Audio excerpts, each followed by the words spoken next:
Bonjour, nous sommes le vendredi 4 octobre 2024. La journée est éclairée. Bon, il fait froid, il y a 6 degrés. Enfin, 8-9 degrés. Il doit avoir 8-9 degrés parce que c'est vrai que ce matin il faisait un peu plus froid. Disons qu'il fait 8-9 degrés. Il y a de la clarté, c'est déjà ça, mais. Voilà, donc en voiture, il n'y a pas de problème. Quand quelqu'un qui est en voiture, il peut voir une certaine forme de clarté. Mais c'est vrai que la température extérieure, quand on est à l'extérieur, il faut s'emmitoufler déjà de vêtements un peu plus, voilà, un peu plus chauds pour pouvoir résister un petit peu à cette ambiance froide.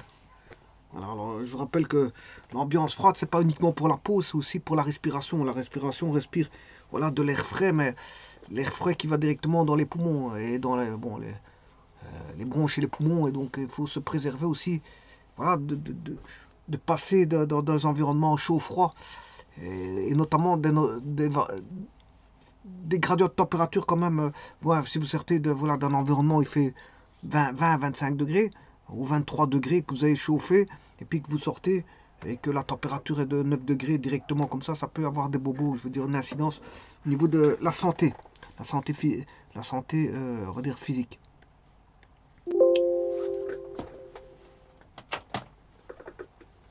Alors ici je vais voir une vidéo qui est on va dire très importante, hein, très importante pour beaucoup de choses. Pour la théorie voilà, des fonctions par exemple, c'est un exemple, ou voir la discussion au travers d'intervalles, ou de parties. Quand je dis intervalle, je dirais même plus de fonctions, de parties. Euh, alors comme ici je traite des fonctions de R dans R, c'est des fonctions dans R, de R vers R. Et donc quand je parle de parties, c'est des parties de R. Hein. Alors pourquoi cette... alors ce que je veux voir ici, ce qui est fondamental, c'est ce qu'on appelle, bon, qu'est-ce que c'est qu'un max, un min, c'est-à-dire un maximum, un minimum, minimum. Alors maximum, minimum dépend de ce que l'on parle. De quoi parle-t-on? D'une fonction ou d'une partie de R? On peut parler de maximum ou de minimum euh, d'une fonction, d'une partie de R. De toute façon, même pour les fonctions, on parlera en termes d'intervalle. Donc vous aurez une fonction, ben, il faudra dire, prendre un intervalle pour parler voilà,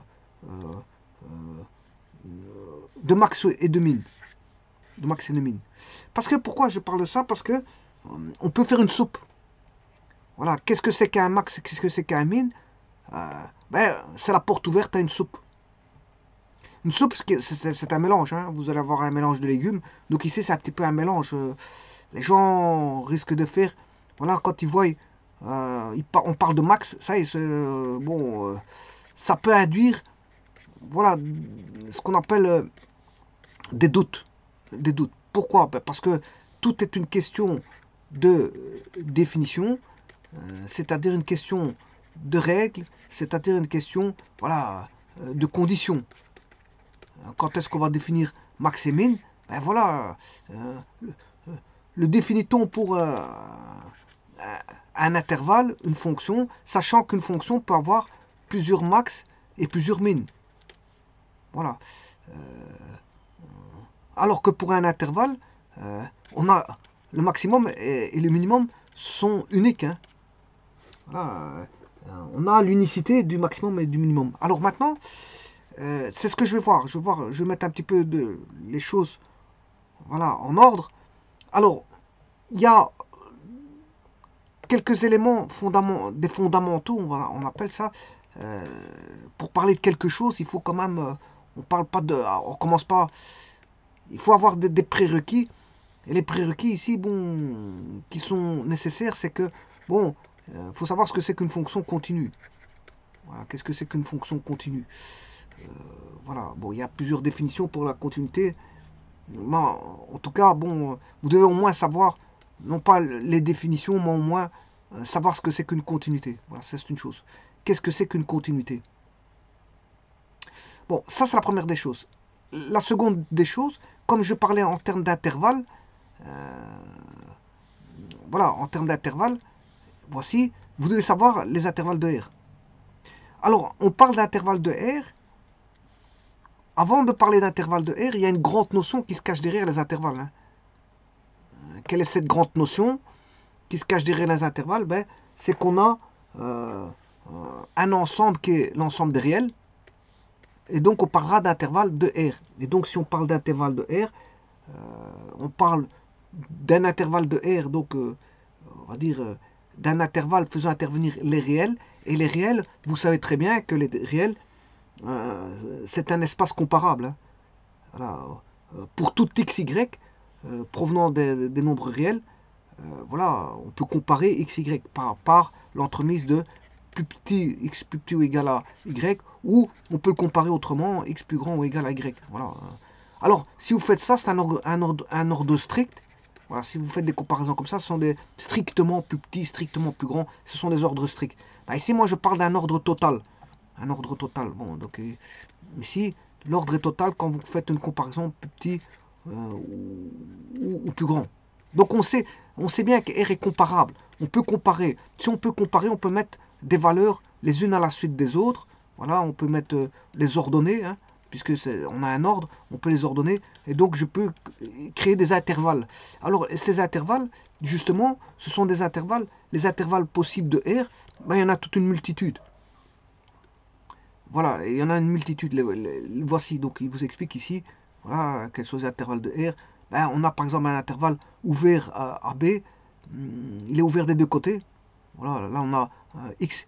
Toutes les valeurs X, ce sont toutes les valeurs comprises entre A et B. Hein.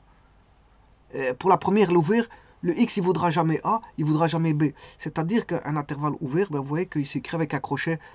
Voilà. Ça veut dire que si je mets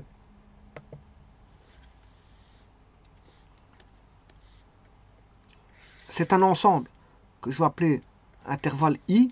Voilà. Le I égale l'intervalle ouvert A, B. Par exemple, 2, 5. Alors, ici, bon, c'est infini. Hein. Entre 2 et 5, on est dans R. Donc, il y a une infinité de valeurs. Je ne peux pas tous les mettre. Voilà. Donc, il y a une infinité de valeurs. Par exemple, je prends 0,4. Mais 0,4 n'appartient pas à I. Vous voyez bien que ce 0,4, pourquoi il n'intervient? Parce que ici, c'est tous les x qui sont plus petits que 5, voilà, et plus grands que 2. Donc ça veut dire x plus petit que 5 et x plus grand que, strictement plus grand que 2. X strictement plus petit que 5 et x strictement plus grand que 2. Or, vous voyez que 0,4 ici, si je prends x égale 0,4, ben, il n'appartient pas à l'intervalle i. Voilà, donc en fait, on peut dire que c'est comme ça qu'on définit, c'est par une comparaison. Donc il faut qu'on ait un espace comparable. Et R l'est, puisque j'ai une partie de R. Si R est comparable pour toute valeur, ben, une partie de R est comparable aussi. Donc si je prends des intervalles, ça sera comparable. Alors, on peut comparer, donc on peut mettre sous forme d'intervalles. Et donc on a les intervalles ouverts, fermés, semi-ouverts à gauche, vous voyez, semi-ouverts à droite. Bon. Et alors il y a les intervalles infinis. Moins l'infini, jusque A. Voilà, moins l'infini, il est toujours ouvert. Hein. Moins l'infini, jusque A ouvert, et l'autre A fermé. Ensuite, on a de A à plus l'infini, et de A à moins l'infini. Et puis, il y a plus l'infini, moins l'infini. Ou de moins l'infini à plus l'infini. Et là, c'est tout l'intervalle de R. C'est l'ensemble de R. Voilà, je m'excuse, c'est l'ensemble de R. Alors, si vous prenez aucune valeur, c'est l'ensemble vide. Voilà. Il est à la fois, lui, l'ensemble vide, c'est comme les nombres plus. C'est comme le zéro. Au niveau des signes, le zéro, il est quoi? Plus ou moins? Ben, certains vous diront qu'il est plus et en même temps moins. Il a les deux signes. Mais il y en a qui vous diront il est ni plus ni moins. Ça dépend, ben, je veux dire, de. Voilà, si vous voulez établir une théorie, ben, vous mettez les conditions sur le zéro. Soit vous dites, bon, le zéro, il est à la fois plus et moins, ou vous dites, bon, 0 n'a pas de signe, il est ni plus ni moins. Voilà, ça dépend de ce que vous voulez en faire de la théorie, de votre théorie. Ben, ici, ils vous disent que l'ensemble vide est à la fois ouvert et fermé, mais bon, c'est un petit peu, logiquement parlant, c'est un petit peu troublant, parce que quelque chose qui est ouvert et fermé en même temps, c'est, bon, soit il est ouvert, soit il est fermé, mais il n'est pas ouvert et fermé en même temps. Donc ça, on est dans une autre dimension, dans un autre espace, je vais dire un autre espace-temps, pour comprendre ça. Voilà, c'est pour ça que je vous disais que il est aussi bien plus, le zéro aussi bien plus que moins. Ben, je veux dire, c'est difficile à comprendre parce que c'est deux choses qui sont antinomiques. Antinomiques, elles sont opposées l'une de l'autre. Et je veux dire, on a les deux choses qui apparaissent. Elle est à la fois ouverte et fermée. Bon, c'est comme si vous dites à une porte, elle est ouverte en même temps et elle est fermée. Bon, ça ne saurait pas être les deux en même temps, c'est pas possible. Mais malgré tout, avec ce qui, c'est parce que c'est pour ça que je disais, bon, philosophiquement parlant, on rentre dans un débat, on va dire philosophique, quand on parle du vide, quand on parle de voilà du zéro, on peut tomber dans des débats philosophiques sans fin. Et bon, voilà. Alors, bon, quand on a une discussion sans fin, bon, ça s'enchaîne et les idées s'enchaînent, elles partent. Elle ne s'arrête plus et bon, ça c'est bon, le fruit de la philosophie. Pour cadrer ça, c'est un petit peu difficile. Donc bon, le tout c'est de mettre des règles et des conditions pour, je veux dire, donner des définitions qui puissent être, je veux dire, on va dire logique. Mais qu'est-ce qui est logique entre guillemets? Bon, justement, c'est ça qu'il faut recadrer dans beaucoup de théories, hein. Et d'ailleurs, c'est ça que je dois recadrer ici. Qu'est-ce que c'est qu'un max et un min? Voilà, parce que vous allez voir, entrevoir qu'il y aura quelque chose qui va se passer antinomique entre voilà un max. Vous allez avoir un max dans les fonctions. Voilà. Certains vous diront que l'un sera max. Enfin, certaines théories vous diront, c'est ça que je veux dire. Certaines vous diront que l'un sera min. Et dans une autre théorie, il vous dira que il n'est pas min. Donc ça dépendra des théories. C'est ça que je veux dire. Alors quelles sont ces théories? Quelles sont ces théories?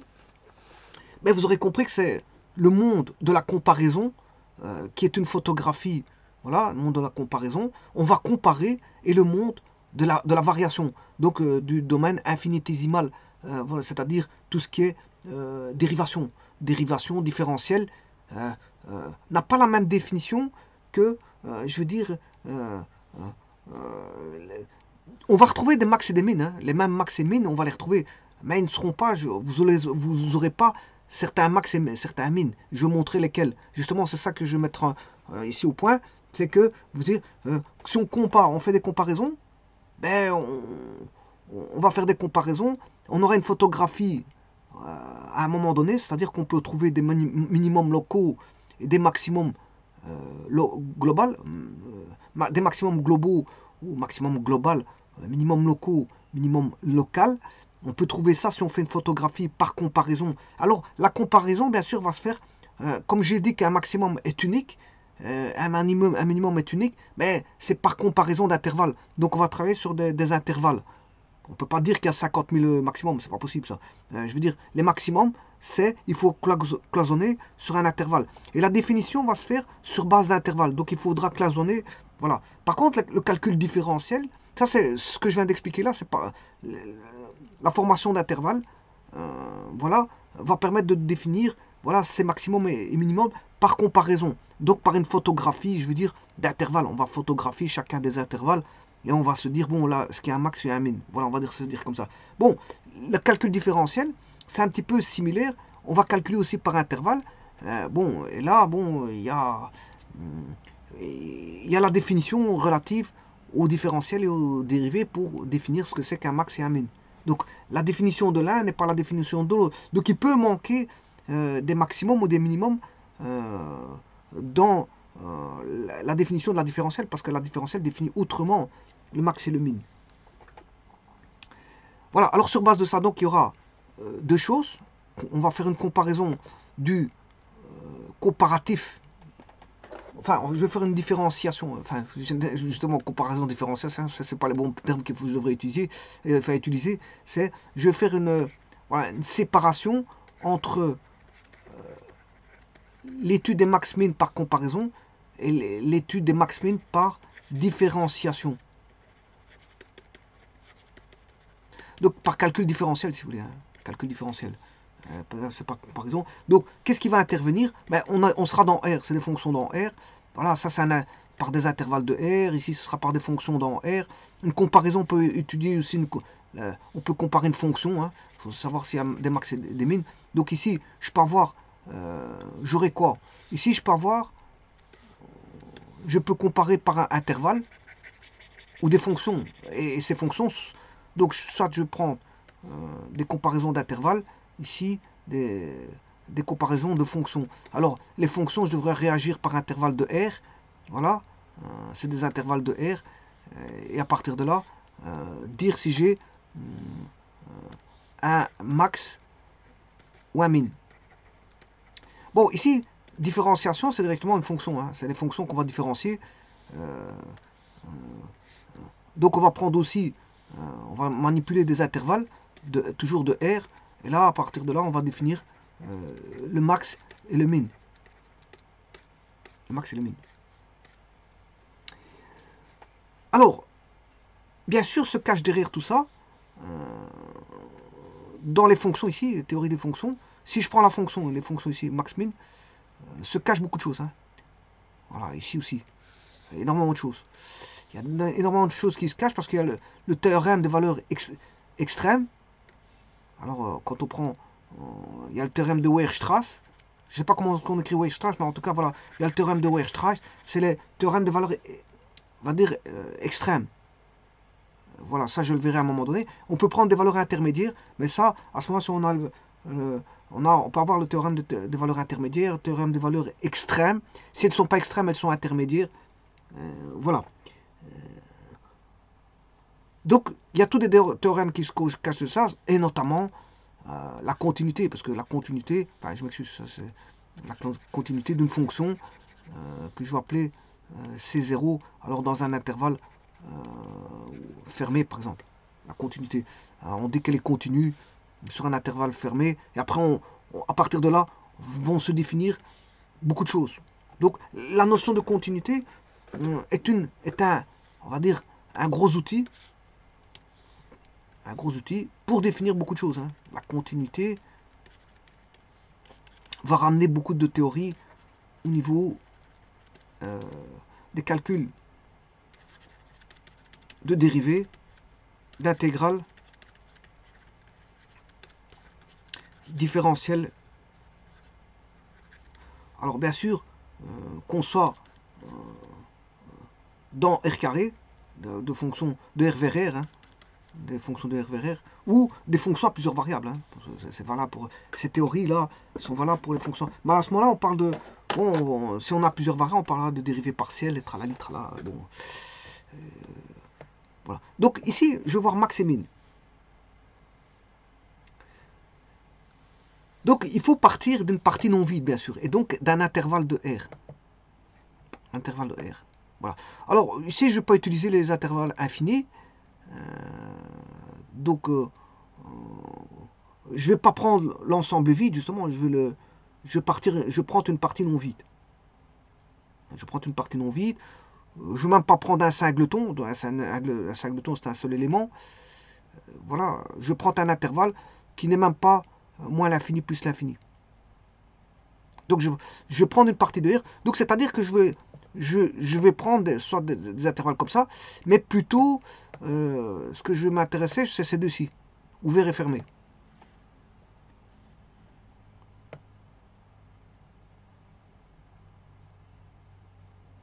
Alors justement, ici, moi j'ai un intervalle non trivial, hein. Parce que j'ai dit quoi? J'ai dit que je ne vais pas prendre de singleton.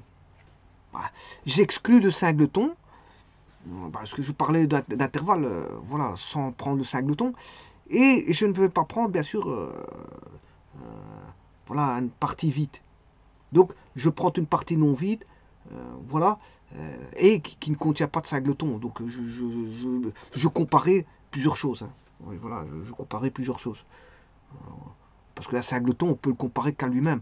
Comment est A par rapport à A? Ben, il est égal. Donc, je sais rien dire là-dessus. À part ça, on peut se rien dire là-dessus. Voilà. Alors, ici,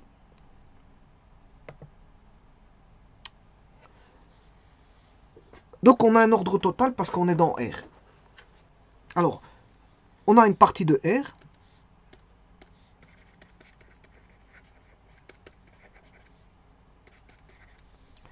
Donc non vide, comme je l'ai dit. A non vide. Ou si vous voulez, A différent de l'ensemble vide. Alors, on dira que une valeur B est un majorant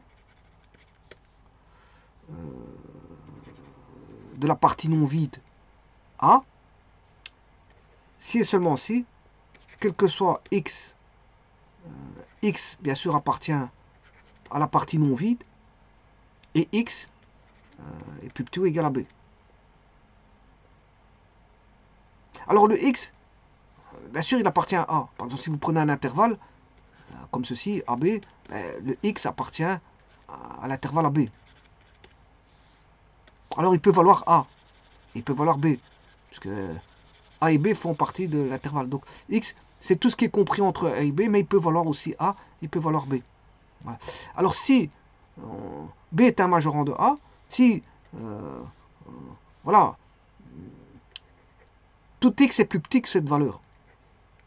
Tout X est plus petit que cette valeur. Par exemple, si je prends 2, 5, voilà, 5 est un majorant. Parce que si je prends 3, 3 il appartient à l'intervalle. Mais 3 il est plus petit que 5. 3 il est plus petit que 5. Alors toute valeur que je veux prendre de l'intervalle sera plus petit que 5. Je vais prendre 3, 4,5, 4,99, voilà, et ainsi de suite. Donc 5 ici c'est un majorant. Voilà, 5 est un majorant. Parce que toute valeur... alors, si je prends 5, je compare à lui-même, il peut être égal. Hein. 5, je peux le prendre parce qu'il est égal. Majorant, c'est plus petit ou égal. Alors, de l'autre côté, ben, je peux dire que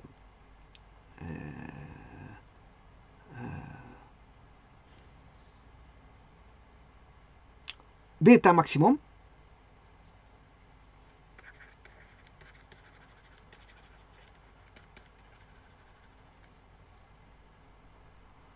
Alors, B est un majorant de A. Enfin, B est un maximum de A. Si et seulement si B appartient à A et B appartiennent à l'ensemble des majorants de A.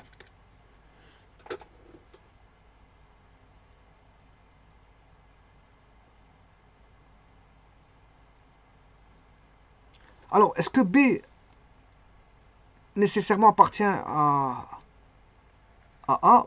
Pas forcément. Pas forcément. B, ça peut être toutes des valeurs au-delà de... Par exemple, si je prends...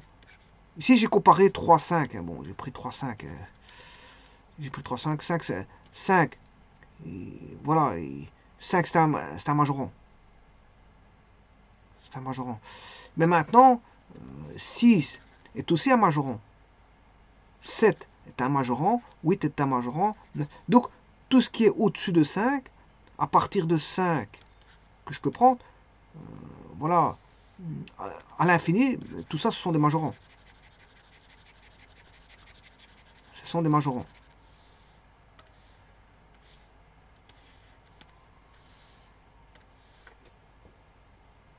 Donc, ici, je dirais qu'on a l'ensemble des majorants qui vont aller de 5 à plus l'infini. L'ensemble des majorants, voilà, c'est... Et ça, c'est A. 3, 5. Ça, c'est majorant de A.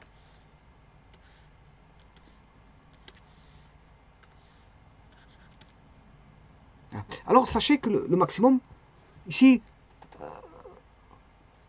le 5 que je vous ai dit, c'est un majorant.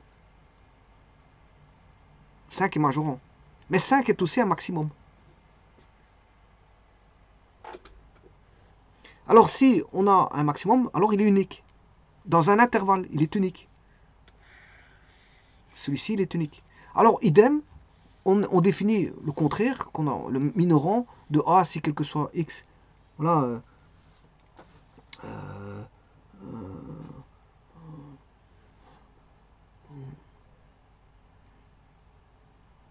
Alors bien sûr, on parlera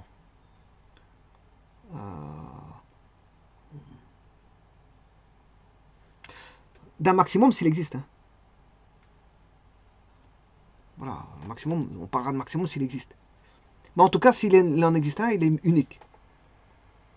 Et idem, bon, B peut être un minorant avec l'ensemble qui sont les mijorants, enfin l'ensemble mich qui est l'ensemble des minorants de A, mich, l'ensemble. Et alors on peut avoir un minimum. Lorsqu'il existe, bien sûr, le minimum, celui-ci est unique. Alors le suprémum, c'est quoi? Le suprémum, si B est le minimum des majorants et on aura l'infimum de A si B est le maximum des minorants. Et le suprémum est noté sup de A et infimum inf de A. Bon, tout ça c'est pour vous dire qu'il existe, voilà, des théories sur majorant, maximum, minimum, etc. Bon, alors maintenant, je prends une fonction. Attention, je prends un intervalle. Voilà, je prends un intervalle ici, que je vais appeler un segment. Prends un segment ici, qui va aller de A à B, qui constitue mon intervalle de R. La fonction, bon, supposons que, attention, lui il est pris. Hein. Donc c'est-à-dire qu'ici, il est pris, ça veut dire c'est ça. Et là, le B, je veux le prendre. Comme ça. Alors, eh bien, regardez bien, si je fais ceci, voilà.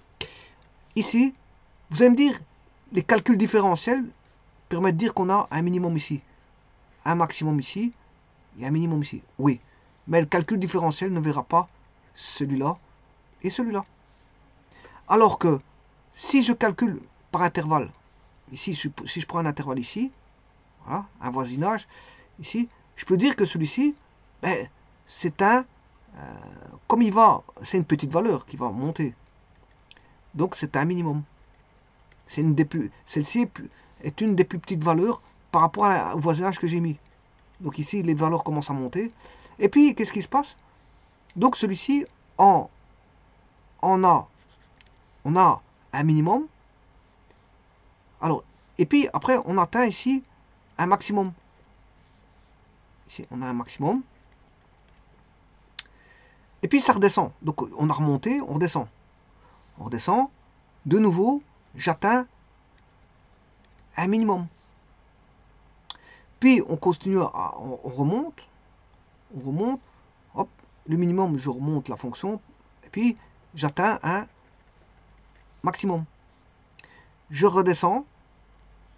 Enfin, je redescends, c'est les valeurs de x, hein, parce que ce sont les valeurs de... Il faut comparer ça, des x par rapport au y. X par rapport au y. Donc, attention que je prends par intervalle, hein, c'est ça l'astuce. Vous voyez bien que j'ai pris ici un voisinage, là, de là à là. Puis je reprends un voisinage qui va de là à là. Donc je reprends un intervalle qui va de là à là. Enfin, je dirais même du max, qui va démarrer à partir du max. Une fois que j'ai trouvé mon max, je crée mon nouvel intervalle qui va aller de là à là. De là à là, qu'est-ce qu'on a? On a un maximum unique. Et voilà, ici je l'ai décomposé en intervalle I1. J'ai un maximum unique et un minimum unique. Et puis je reprends un nouvel intervalle. Ce nouvel intervalle, il va aller de là à là. Et là, j'ai un maximum unique dans cet intervalle I2. Voilà. Et puis, je reprends un autre intervalle qui va aller de là à là. Donc, vous voyez que c'est des photographies et je regarde comparativement les intervalles 1 à 1. Donc, l'intervalle. Donc, ici, j'ai déjà un voisinage. Hein. V1, voisinage V1. Puis, j'ai l'intervalle I1, l'intervalle I2, l'intervalle I3, l'intervalle I4. Et alors là, je peux même l'étudier en termes de voisinage, V2.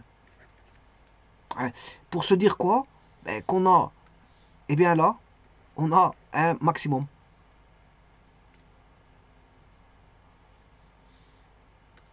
Petit instant, c'est en vert. On a un maximum ici. Alors celui-là, là, il est comment? On a un minimum. Alors maintenant, vous voyez que les calculs différentiels, lui, il verra que ça, ça, celui-là et celui-là. Voilà, les différentiels, c'est pas la même chose, c'est parce que c'est une question de, c'est une définition autre. Ça a à voir avec les variations. Ici, c'est des photographies d'intervalle. Je regarde des photographies d'intervalle. Par contre, calcul, ça c'est par comparaison. Par comparaison. C'est-à-dire, j'ai un ordre, je classifie par intervalle quand est-ce qu'il est max ou min par la définition ici. Mais attention, si vous ne comprenez pas bien cette notion-là, je la reverrai, hein, bien sûr, avec des exercices de max et de min. Hein. Le but ici, c'est pas de comprendre vraiment le tenant et les aboutissants. Voilà, de comment trouver un max et comment trouver un min. Parce que ça, je ferai des exercices avec bon, là, des intervalles de R. Et je trouverai le majorant, le maximum et tout ce qui va avec. Tralali, tralala. Donc, question de ça, j'ai cité certaines théories, mais je veux dire, le but, c'est pas d'entrevoir le majorant, le maximum, etc. Mais, sachez que si on donne une fonction, alors ça, c'est par rapport à des intervalles, hein, c'est par rapport à des intervalles. Et j'ai bien vu que c'est une partie de R. Hein. Partie de R, c'est intervalle. Intervalle de R. Voilà. Donc, ça, c'est par rapport à des intervalles de R que je vais travailler ici. Par contre, celui-ci, c'est sur base de fonction. La fonction, c'est une fonction de R vers R. C'est-à-dire, à X fait correspondre une fois f de X, qui est Y. Bon, les Y qui sont là, les X ils sont là. Donc là, j'ai un intervalle. J'ai un intervalle. Suivant X, c'est un intervalle. Je regarde par rapport à un intervalle AB et je recherche, voilà, ce qu'on appelle les extrémums, qui sont les maximums et les minimums. Mais ici, il est vu, attention, par définition, par les comparaisons. Par les comparaisons. Donc c'est une espèce de, c'est une photographie pour laquelle je délimite des intervalles. Et pour chacun d'intervalle, comme le maximum est unique, ici j'ai un maximum unique, un minimum unique dans cet intervalle, un maximum unique dans cet intervalle, un minimum unique dans cet intervalle I3. Hein. Dans l'intervalle I4, j'ai un minimum unique et un maximum unique. Bon, maintenant, il y a une dénomination à ça. Le plus grand des maximums, bon, si je prends le plus grand ici, ben ça c'est ce qu'on appelle le maximum global. Mais le maximum global, justement, c'est un majorant. C'est un majorant. Le maximum global ici, c'est un majorant. Alors, le minimum, le plus grand des maximums, voilà, on peut en avoir plusieurs, hein, de maximum global. Voilà. On peut en avoir plusieurs, ici, il n'y en a qu'un seul. Voilà. Parce que si je pars de là, que je commence à faire ça, et que je retombe ici, j'ai mal dessiné, il ne faut pas que ça dépasse. Ben, ici, s'ils sont sur la même ligne, voilà, là on a deux majorants. Hein. On a deux majorants. On aura un pour x1 par exemple, et l'autre pour x2. Enfin, on n'a qu'un seul majorant, mais pour deux valeurs, c'est ça que je veux dire. On a le majorant, il est là. Le majorant, il est en y. Il sera sur y. C'est la valeur du y, le majorant. Mais le majorant sera donné pour x1 et pour x2, pour deux valeurs de x. C'est ça que je veux dire. Donc, le maximum global, c'est le majorant. Ici. Et le minimum global, c'est le plus petit des minimums. Donc, le majorant, c'est le plus grand des maximums. Et le minimum global, c'est le plus petit des minimums. Donc, on a un minimum global, c'est un minorant. Voilà. Alors, ici, ça, c'est quoi? C'est un... tout ce que je vais mettre en bleu, ce sont des locaux. Alors, local en quelle valeur? ben, il est local en sa valeur. Donc, ça c'est un maximum local pour l'intervalle I1. Non, c'est pas l'intervalle I1. L'intervalle I1, je l'ai mal placé. Ouais, voilà, c'est pas grave. Ici, donc là, pour celui-là, il est local pour la valeur ici, qui est par exemple x1. Lui, c'est un maximum global pour la valeur donnée x2. Celui-ci, il est local en x3. Celui-ci, il est local. Enfin, quand on dit global, je ne dois pas dire pour quel x, hein, parce qu'il est global. Il est pour tous les x donnés, c'est lui qui donne la valeur minimale, le minimum de tous les minimums. Il est minimum de tous les minimums. Donc voilà. En global, il n'y a pas de valeur à donner. Par contre, quand c'est local, je dois dire pour quelle valeur c'est. x3, voilà, etc. Alors là, lui, il est minimum local en x3, maximum local en x3, pour celui-là, maximum local en x3. Celui-là, c'est maximum local en x1, et celui-ci, c'est minimum local en x, je sais pas combien, on va mettre x4, ici x4.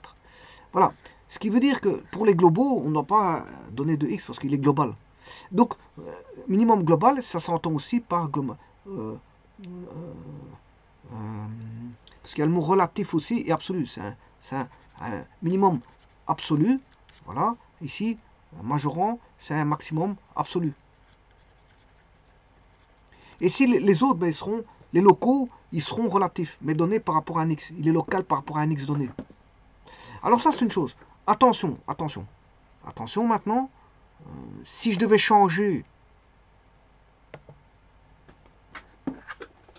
Si je devais changer ceci, je prends un intervalle ouvert, attention que ça change tout. Parce que là, il n'y a pas de valeur. Si je prends, il n'y a pas de valeur ici, et je reprends la même fonction. Hein. Je vais essayer de la dessiner correctement. Bon, je descends, je remonte et je redescends. Je vais essayer de faire la même chose, par une copie.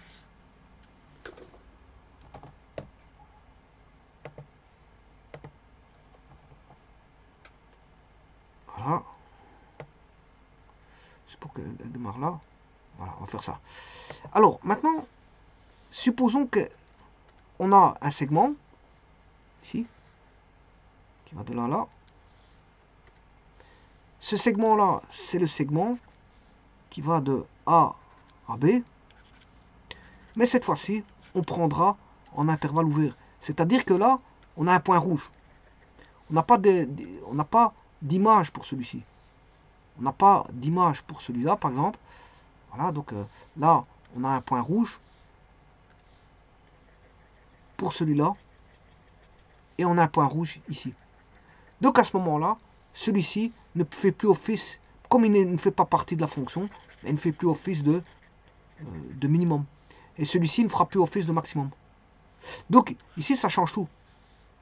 Ça change tout parce que en faisant ça, là j'ai X, enfin j'ai Y, là on a X. Celui-ci, ben, il n'est pas défini. Le point il n'est pas défini là, donc je ne peux pas trouver un maximum ou un minimum là-dessus. Donc là, il n'y a pas d'étude à faire sur l'intervalle ici. Alors là, on a de nouveau un maximum, puisque si je prends l'intervalle ici, j'ai un maximum local au point x1. Voilà, la fonction, elle fait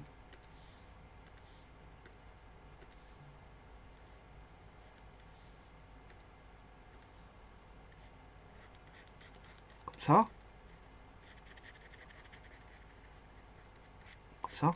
Et maintenant, ça change tout parce que vous voyez que le majorant, le maximum des maximums, il est ici. Donc, là, on a un maximum global. Il est plus local. Si je prends l'intervalle, bon, si je prends un intervalle ici, voilà, de là à là, j'étudie, ben là, on voit bien qu'on a un maximum. Mais ce maximum, il est global. On a un majorant ici. Le maximum. Donc, c'est plus celui-là parce que là, il n'est pas défini ici. Ici, il n'est pas défini, on a un point rouge. Donc, on a un majorant qui est un maximum global, ou si vous voulez, un maximum absolu. Voilà. Et le minimum absolu, il se trouve où maintenant? Bah, il est toujours là-bas parce que ça n'a pas changé. Le global, minimum global, il est toujours là. Tant qu'elle est continue, à ce point-là, il n'y a pas de problème. Si elle était discontinue, à ce moment-là, il n'y a pas de minimum. Hein, je vous le dis tout de suite.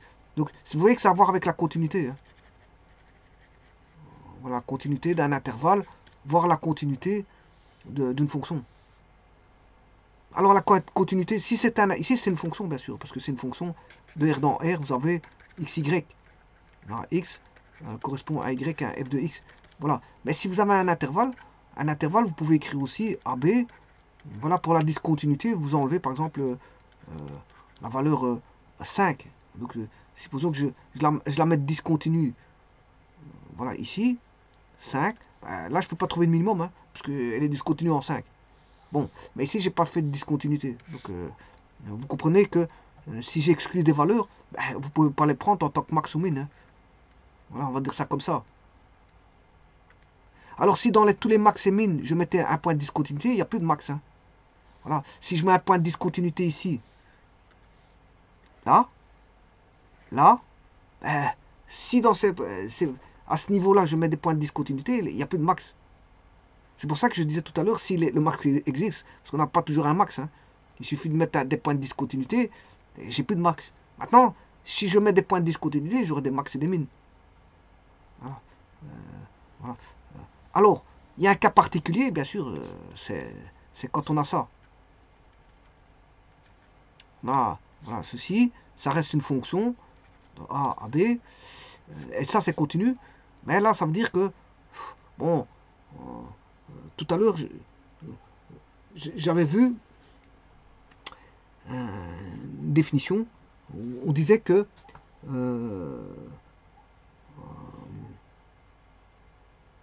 ne sais pas si je l'ai vu, mais en tout cas, ici on aura, bon, je vais le voir après la définition. Ici, c'est un cas particulier, on aura f de x, quand on a f de x compris entre A et B, ce qui va se passer, c'est que f de x, on a l'égalité ici, et là, donc on a f de x égale A égale B. Bon, alors là, vous allez me dire,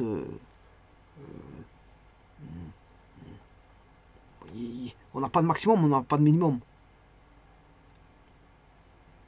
On n'a pas de maximum parce que ça monte pas, ça décroît pas, ça monte. On a toujours une valeur qui est toujours la même. Donc on a l'égalité d'une valeur. La valeur reste égale. Donc on ne peut pas trouver dans cette égalité de valeur, dans ces égalités de valeur, je veux dire, une qui est plus grande que l'autre. Hein. Elles sont égales, mais on n'aura pas quelque chose qui est plus grand que l'autre. Elle est égale à elle-même, toutes les valeurs sont égales à elles-mêmes. Quel que soit le x, les y sont toujours les mêmes.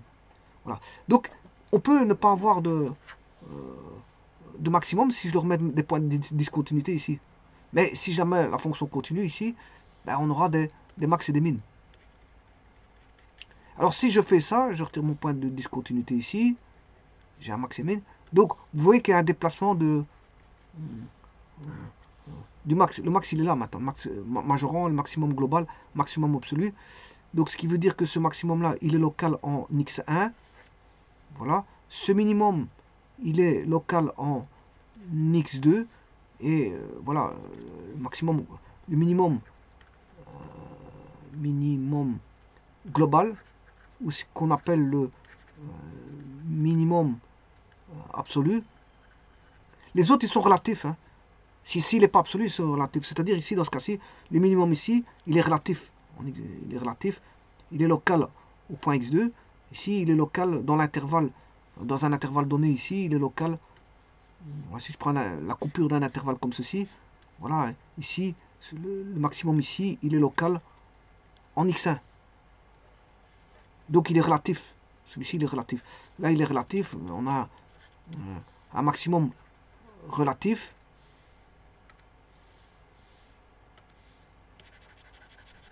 Parce que pourquoi relatif? Parce que c'est dans son intervalle à lui qu'il est maximum. c'est dans son intervalle à lui. Relatif. C'est en décomposant un intervalle à lui. Alors celui-ci, il est global parce que c'est dans l'intervalle AB. C'est dans tout l'intervalle AB qu'il est maximum. Celui-ci, c'est pour ça qu'il est global. Il est global à tout l'intervalle. Celui-ci, il est global à tout l'intervalle. Voilà. Alors maintenant, si vous avez bien compris, saisi la chose ici, ça, c'est par comparaison. Par comparaison. C'est par comparaison. Vous allez voir que le calcul différentiel, c'est pas ça. C'est plus ou moins ça, mais enfin, c'est au niveau différentiel. Tout va se passer au niveau différentiel et on n'aura pas les à côté. Les à côté, c'est-à-dire que la différentielle, bon, je vais mettre au point de vue continu en A et B, hein, parce que bon, s'il est discontinu en A et B, si je fais ça, d'office, on n'aura pas de max et de min ici. Donc il n'y a pas d'intérêt à voir ça ici, dans ce cas pour le cas des dérivés. Mais pour le cas des dérivés, voilà, je prends ici un segment A, B, et la fonction va faire ça. Alors il y a tout, comme elle est continue, il y a le théorème de Weierstrass, le théorème des valeurs intermédiaires qui va rentrer en jeu. Voilà, il y a beaucoup de théorèmes qui rentrent en jeu là-dessus. Voilà, je verrai, ça aussi, ça a à voir avec voilà, les majorants, minorants. Mais je ferai des exercices sur les majorants et les minorants pour comprendre cette notion de, voilà, de majorant et minorant au maximum. Parce qu'on peut faire une soupe avec ça. Je vous le dis tout de suite. C'est pour ça que j'avais dit au départ, on peut faire une soupe. Voilà, et donc, là, les différentiels vont donner le maximum ici, un minimum ici, maximum ici, minimum ici. Parce que, et celui-ci, bah, ils sont exclus. Parce que la théorie n'est pas la même, les conditions ne sont pas les mêmes. Alors, quand dit-on qu'une fonction, ici, dans les différentiels, une fonction est maximum ou minimum, ben, f de x passe par, on va dire, un maximum. Il y a une condition. Mais il faut que f' de x soit égal à 0. Voilà. Alors, et que f' de x, bien sûr, passe du signe, doit placer du signe plus, donc elle croît à la décroissance, au signe moins. Donc elle doit croître, décroître, mais il faut ceci. Voilà. Alors, elle passe par un minimum. F' de x vaut toujours 0, mais cette fois-ci, f' de x passe de moins à plus.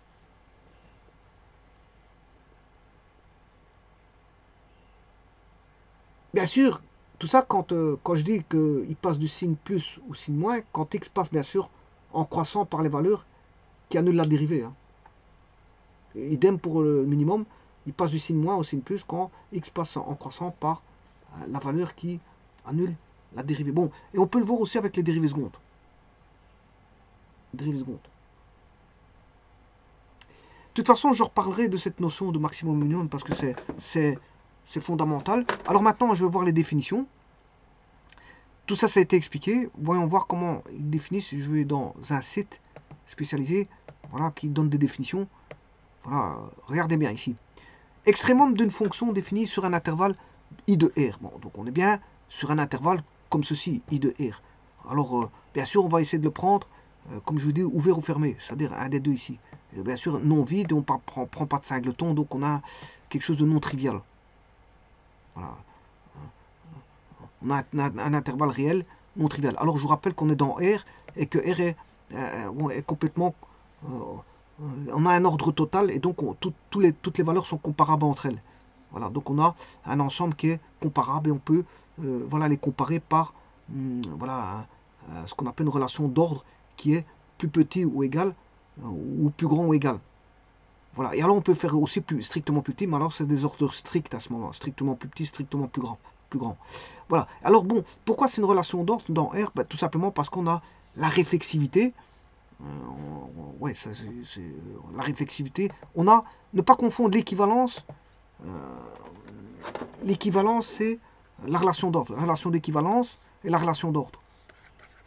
relation d'équivalence et la relation d'ordre.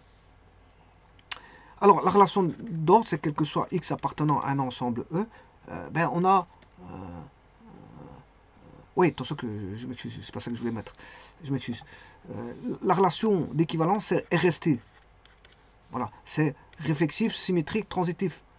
Alors, ce qui va changer dans la relation d'ordre, c'est qu'un seul truc. C'est rate. C'est-à-dire que c'est aussi, c'est comme une relation d'équivalence, c'est réflexif et transitif, mais à la différence près, c'est que c'est là que ça va jouer. C'est-à-dire que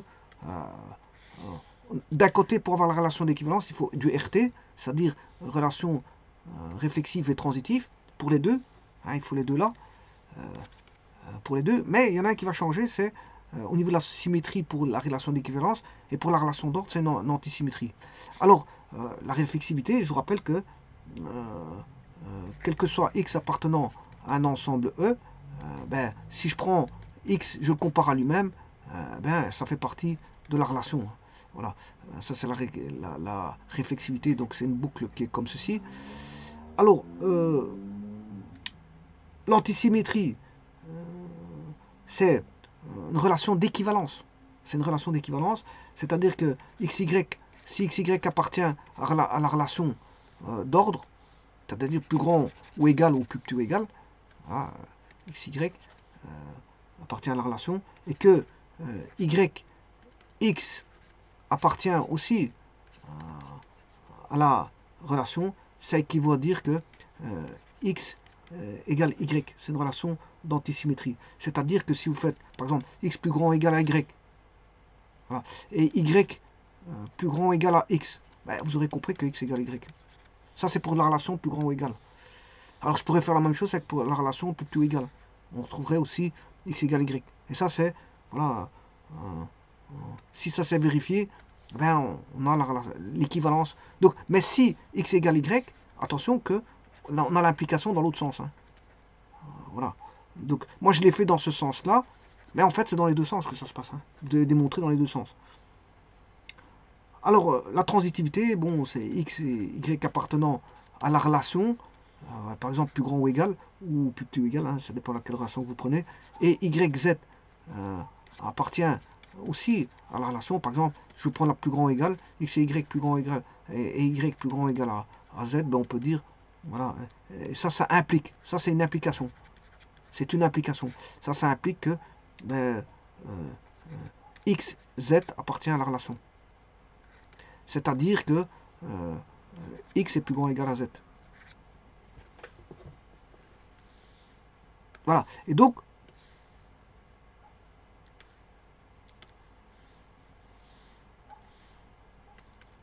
attention que ça va avec ça. Là, voilà, ici, comme ça. Donc ça, j'ai pris un cas de figure de relation d'ordre qui est plus grand ou égal. La relation est plus grand ou égal à.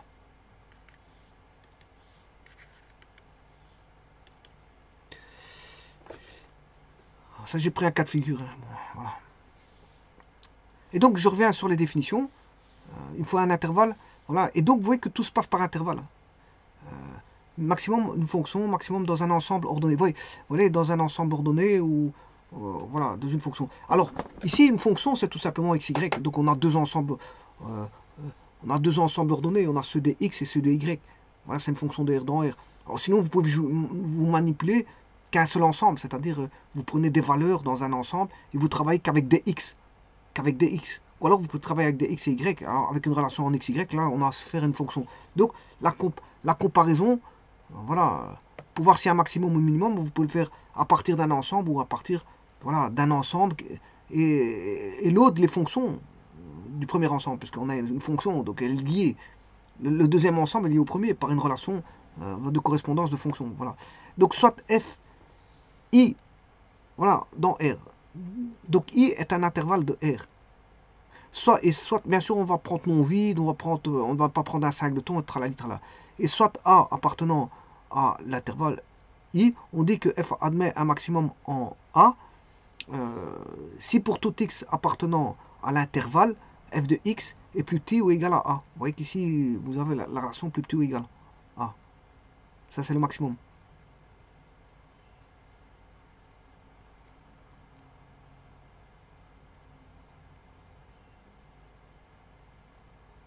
C'est ce que j'avais dit tout à l'heure. Hein. Bon, ici, moi, j'avais dit, je reviens en arrière.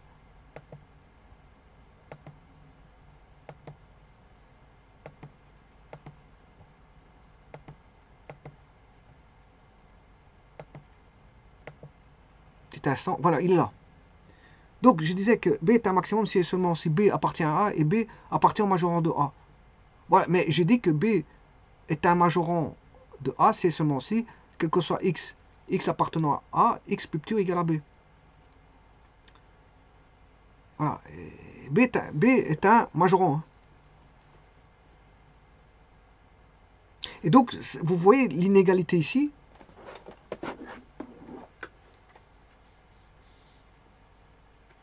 Voilà. Là, vous voyez l'inégalité ici. B est un majorant, mais ici, c'est un maximum si B appartient à A. Voilà, je l'ai défini ici. Vous voyez bien que j'ai pris l'ensemble des majorants, 5 jusqu'à plus l'infini, mais le 5 appartient à l'intervalle. Le maximum, si le majorant appartient, ici, vous voyez que le majorant ici, le 5, il appartient à l'intervalle ici. Donc j'ai pris 5. Voilà. Ça, c'est le bon exemple. Donc ici, je peux dire que, voilà, ici, le majorant, ici, il appartient à l'intervalle ici. Le 5, il appartient à l'intervalle. Donc ici, il est maximum. Celui-ci est maximum. Parce que le maximum appartient à l'intervalle. Enfin, le maximum, le majorant appartient à l'intervalle. Et donc, il est maximum, de facto maximum. Voilà.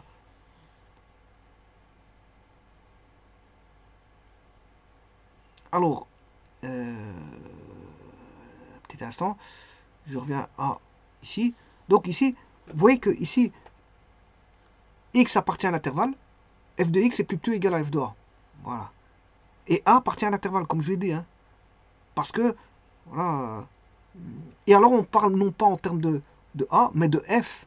Parce qu'on regarde la relation f de x. C'est la f de x qu'on regarde. Pour un x, on va garder f de x. Et pour un a, on va garder f de a. Donc, parce que c'est le deuxième.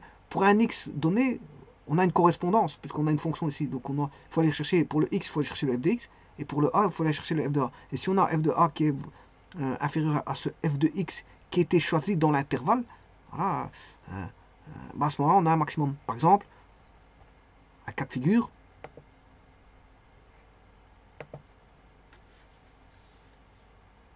Je prends un cas de figure. Voilà, ici, j'ai ceci. Je prends que ça, peu importe ce qu'elle fait avant. Voilà. Bon, suppose que je fasse ça. Hop, comme ceci.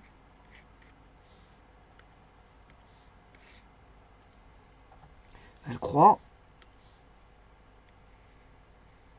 Elle fait ça. Alors, on va dire qu'elle fait ça. Et moi, j'étudie dans cet intervalle-là. J'étudie dans cet intervalle-là, que je vais appeler I. Alors, supposons qu'ici, il va de A à B. Le segment, c'est de A à B. Elle est continue. Alors, je prends, bien sûr, défini en AB. Ça veut dire que là, le point existe en A et en B. De toute façon, je m'en fous du restant parce que j'étudie dans l'intervalle qui est ici. Je me fixe un intervalle par photographie, c'est-à-dire ici, je vais faire par comparaison, mais dans une zone. Comparaison, je vais comparer dans la zone de l'intervalle ici. Bon. Alors, quelle que soit la valeur de x que je veux prendre, je vais prendre son f de x, hop, je prends son f de x ici, hop, et il s'avère qu'ici, pour celui-ci en A, mais c'est le plus grand. Je l'ai mal fait ici, mais enfin bref, je vais le réaugmenter. Bon, je vais essayer de le faire passer ici. Hop, hop.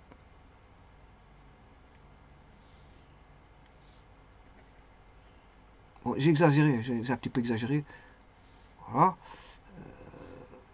Je vais chercher le A, mais le A ici il est spécial, parce que c'est dans l'intervalle, c'est le plus grand. Ça c'est f de A. Alors, Si je prends, bien sûr, l'intervalle, il va de là à là. Ça, c'est l'intervalle. Tous les x que je vais prendre, mais vous voyez qu'ils sont le f de x. Ici, ce f de x, il est là. Celui-ci, ce f de x, il est là. Mais il sera toujours plus petit que celui-là. Parce que f de a, c'est un maximum. C'est un majorant. Mais un majorant qui fait partie de l'intervalle. Et donc, il est pris comme maximum. Donc, ici, on a ce qu'on appelle un maximum. Il est local au point A. Local en A. Et bien sûr, j'ai dû prendre un intervalle. Je vous ai dit qu'il faut décomposer par intervalle. C'est par décomposition d'intervalle qu'on étudie les maximums. Bien sûr, par comparaison. Parce qu'en différentiel, c'est pas comme ça. C'est par les dérivés. Par les différentiels, c'est par dérivés. Ici, vous devez... Mais même dans les dérivés, vous devez couper par intervalle aussi. Hein, parce que pour savoir le signe de f', vous devez découper par intervalle. Mais là-bas, on travaille avec f', avec la dérivée de la fonction. Bien sûr, dans des intervalles donnés.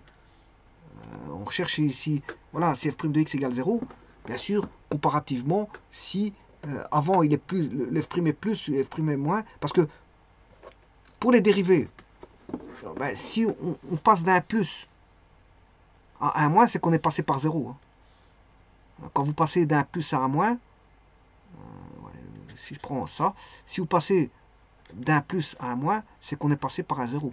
Si vous passez d'un moins à un plus, c'est qu'on est passé par un 0. Parce que l'intermédiaire entre plus et moins, c'est 0.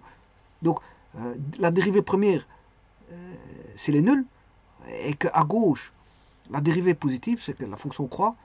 Puis elle s'annule, on a une tangente horizontale. Puis elle décroît. Donc là, c'est un maximum. Si vous avez une dérivée qui est nulle, donc une tangente horizontale, la fonction décroît et puis croît, parce que c'est là on a une tangente horizontale ici aussi, eh bien là on a un minimum. Donc on aura ici un max, et là on aura un min.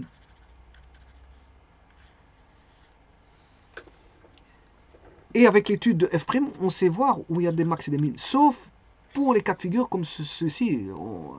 Là, seule la comparaison vous dira que on a voilà, un maximum. C'est pour ça que je vous dis que les définitions sont différentes. C'est pour ça que je fais cette vidéo, c'est pour vous montrer que maximum min dépend des définitions. Si vous êtes voilà, dans le cas d'études de variation, la définition n'est pas la même que l'étude par comparaison. C'est pas la même chose. Alors, les dérivations, l'étude des dérivations se fait en 6e secondaire, 5e, 6e secondaire. Bon, c'est le programme de 5e, 6e secondaire. Par contre, les comparaisons peuvent être vues en 4e secondaire. On peut retrouver des maximums globaux, ou locaux, ou des locaux, c'est-à-dire des absolus ou des relatifs, par comparaison, par l'entrevue de fonctions, dès la 4e secondaire. Maintenant, pour le savoir le faire par différenciation, et donc par avoir une autre définition des maximums et des minimum, mais là, c'est la 5e et 6e secondaire. C'est pas tout à fait la même chose. Donc vous voyez que les définitions ne sont pas les mêmes. D'ailleurs, je vais vous montrer tout de suite que les définitions ne sont pas les mêmes. Et effectivement, le site là, si je l'ai pris, c'est parce que les définitions sont très bonnes. Voilà, c'est juste pour ça. Et là, regardez bien, on dit que f admet un maximum local ou relatif, ben c'est exactement ça. On a, s'il existe un intervalle ouvert J contenant A, tel que pour tout x appartenant à J inter I, on a f de x plus petit ou égal à f de A. Vous voyez que c'est juste basé sur voilà, la définition d'un maximum en tant que comparaison, c'est-à-dire en tant que ordre plus petit ou égal. L'ordre plus petit ou égal, dans un intervalle donné. Or, on est dans R, on sait comparer. On a un intervalle, on sait encore doublement comparer, parce que l'intervalle, on le connaît. Voilà. Et donc, on sait bien voir, si on sait comparer, on sait voir qui est plus petit, qui est plus petit, qui est plus grand. Donc, on sait trouver les maximums et les minimums. Par comparaison, c'est-à-dire juste avec une inégalité comme ça. Contrairement au différentiel qui, lui, demande un calcul de différentiel. Voilà. On définit de même un minimum local en intervalant en inversant le sens de l'inégalité, bien sûr, il y a maximum, minimum. C'est pour ça que tantôt, j'ai pas défini les minorants, parce que c'est le contraire. Hein. C'est tout le contraire, il suffit d'inverser les signes. Vous avez bien vu qu'ici, à un moment donné, j'ai défini majorant, je sais pas ce que j'ai mis, voilà, j'ai défini majorant, B est un maximum, mais j'ai pas défini minorant et j'ai pas défini minimum parce que c'est l'inverse. C'est l'inverse. Quand j'ai l'inverse, il suffit d'inverser voilà, l'ordre. À la place d'avoir voilà, x plus petit ou égal à b, on aura x plus grand ou égal à b. Voilà, donc il suffit d'inverser l'ordre de l'inégalité. Et c'est ce qu'ils disent ici.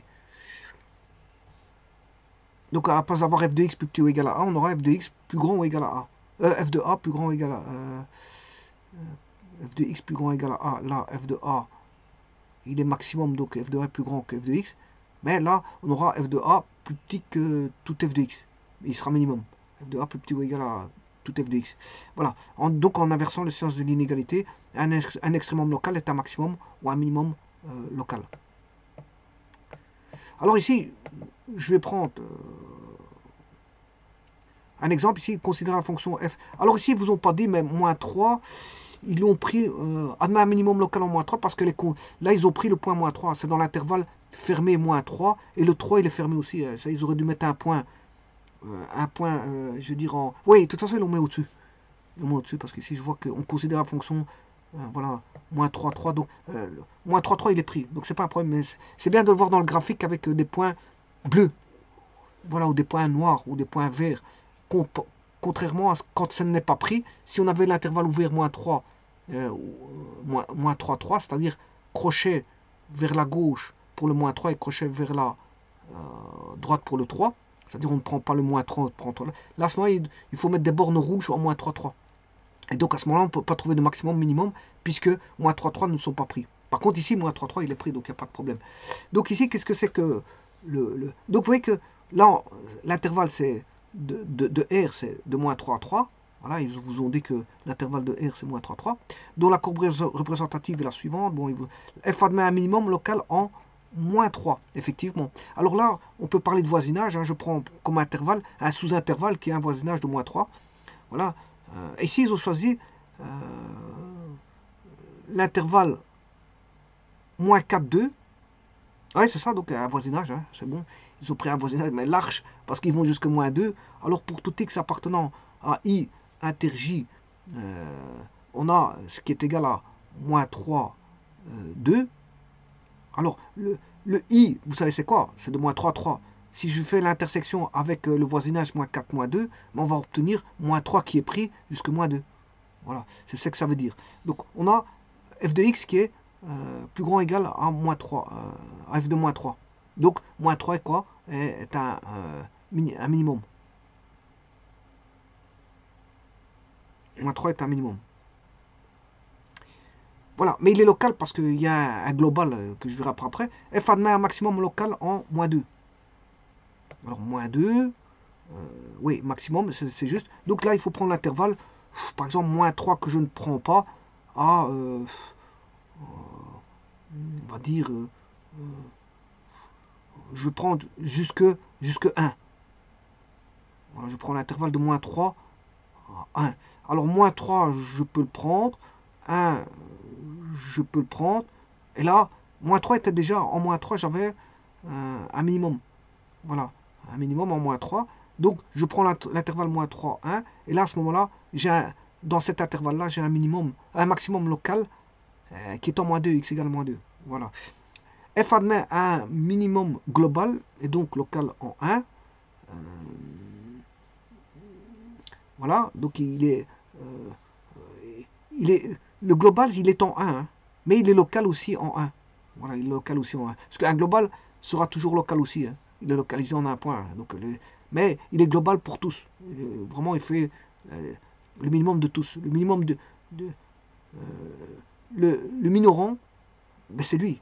Le minorant, il est attribué pour la valeur x égale 1. Et on a le minorant qui est, je ne sais pas quelle valeur, bon ici c'est f de 1, je ne sais pas combien ça fait, voilà, peu importe. Alors f admet un maximum global et donc local en 3. Effectivement, parce que vous voyez, on a... Alors tout ça pour vous dire quoi? Ben, que ici, si je prends en termes de différenciation, le moins 3, 3 ne sont pas, l'un ne sera pas ni minimum et l'autre ne sera pas maximum. Voilà, parce que c'est pas la même définition. Alors maintenant, extrémum d'une fonction, en cas général, bon ici vous donne des définitions. Voilà, soit f est une fonction de voilà, de E dans R, une fonction définie sur un ensemble E, et soit A appartenant à E, voilà, on dit que f admet un maximum en A si pour tout x appartenant à f de x est plus petit ou égal à A. On dit que f admet un minimum en A si pour tout x appartenant à E, f de x plus grand ou égal à f de A. On parle parfois de maximum et de minimum global de la fonction. On dit que f de A est le maximum, respectivement le minimum de f sur E. On dit aussi que A est un extrémum de f si c'est un maximum. Oui, extrémum c'est maximum minimum. Voilà, extrémum c'est un maximum minimum.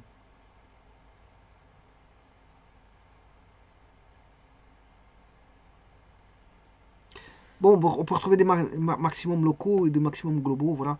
Et un extrémum, c'est aussi bien un maximum qu'un minimum.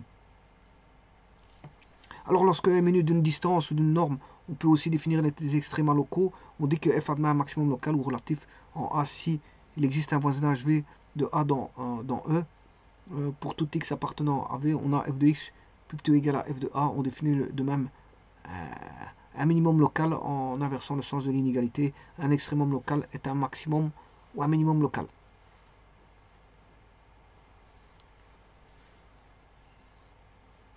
Voilà, donc on peut aussi, même quand on a une distance ou une norme, telle que dans un espace euclidien, on a voilà, la norme, on a une distance, la distance euclidienne, voilà la norme. La notion de norme, d'angle et de norme est définie dans la géométrie euclidienne. Donc on peut parler de, voilà, de maximum et de minimum dans ce cas-là. Alors voilà, c'est ce qui m'intéressait ici, c'était, bon, par comparaison, c'est ça, hein. Vous avez bien vu, plus petit ou égal, c'est des comparaisons, on compare, hein. Voilà, c'est par comparaison. Maintenant, vous voyez, regardez ici, calcul différentiel, ça n'a plus rien à voir. On ne compare rien du tout ici. Ici, c'est tout simplement le calcul d'une dérivée qui va vous dire que si on est... voilà, ça n'a plus rien à voir. Donc, ce qui veut dire qu'il y a des points qui vont s'enlever, c'est les points extrêmes. Donc là, il faut trouver une tangente horizontale, parce que f' de a égale 0, c'est une tangente horizontale. Et ils vous disent aussi, regardez bien ce qu'ils vous disent, bien sûr c'est dans un intervalle, hein. C'est dans des intervalles, parce que en plus de ça, il faut trouver quand est-ce que ça s'annule, mais s'il y a plusieurs qui s'annulent, après il faut regarder si la dérivée première est croissante, décroissante, ou décroissante, croissante. Donc il faut étudier le signe de la dérivée dans un intervalle. Donc il faut, c'est par rapport à un intervalle qu'on étudie encore une fois. Donc il faut segmenter par intervalle. Mais bien sûr, vous aurez compris qu'on ne segmente pas puisqu'on fait des tableaux de signes, hein.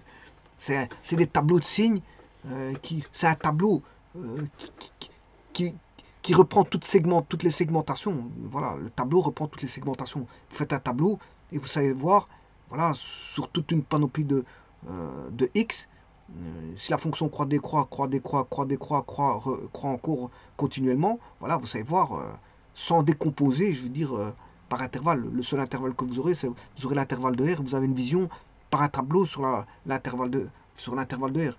Ou R tout complet, parce que la fonction elle peut être définie dans R ou elle peut être définie dans un intervalle de R.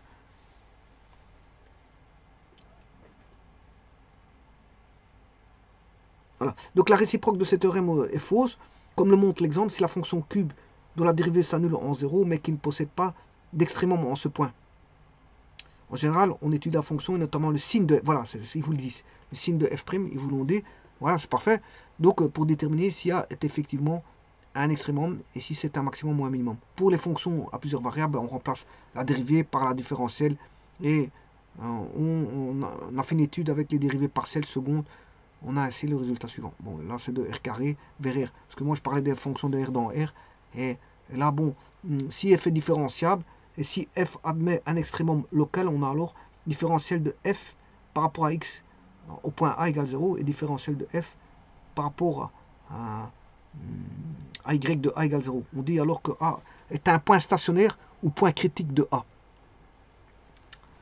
Alors, bien sûr, le point critique, on a des points critiques aussi pour les fonctions de R dans R, hein, parce que annuler la dérivée et rechercher pour quel x ça vaut 0, c'est aussi un point critique. De R dans R, on a des points critiques.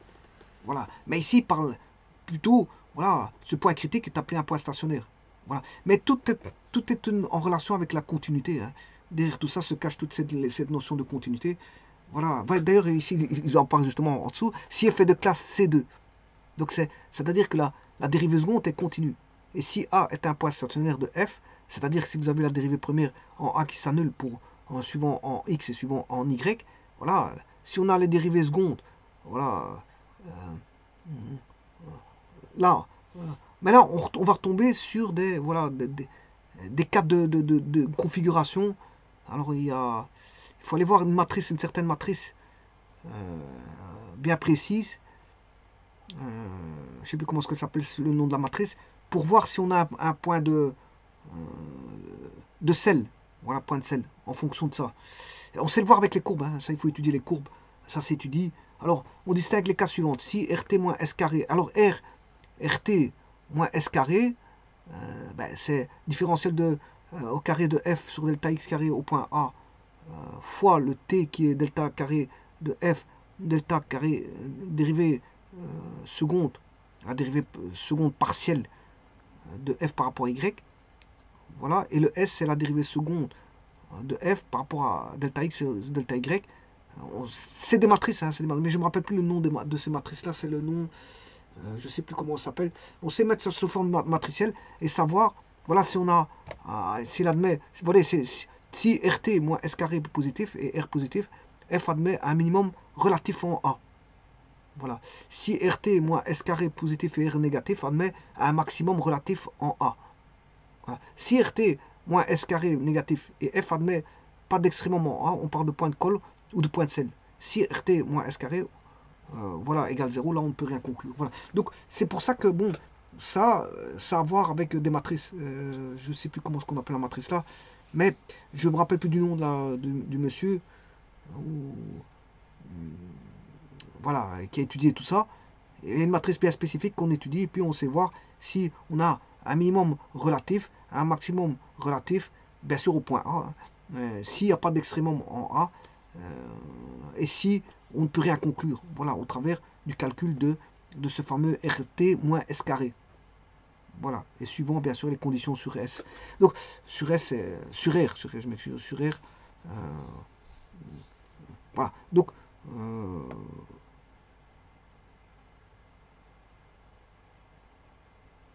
je mettrai en lien, si je trouve la matrice ainsi décrite, je retrouve le nom, je mettrai le nom de cette matrice-là pour les différentiels secondes.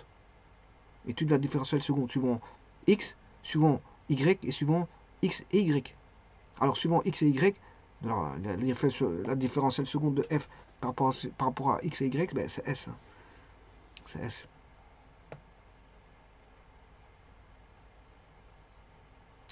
Donc pour R carré, c'est pas la même chose. Hein. Les études se font pas de la même chose. Voilà, c'est par rapport à ça, ce que vous voyez là. Là, on sait voir si ça, c'est un minimum, maximum. C'est par rapport à la différentielle seconde. Dans R carré, hein. De R carré, une fonction de R carré vers R. C'est-à-dire, on est dans l'espace. Hein. C'est une surface. C'est une surface dans l'espace.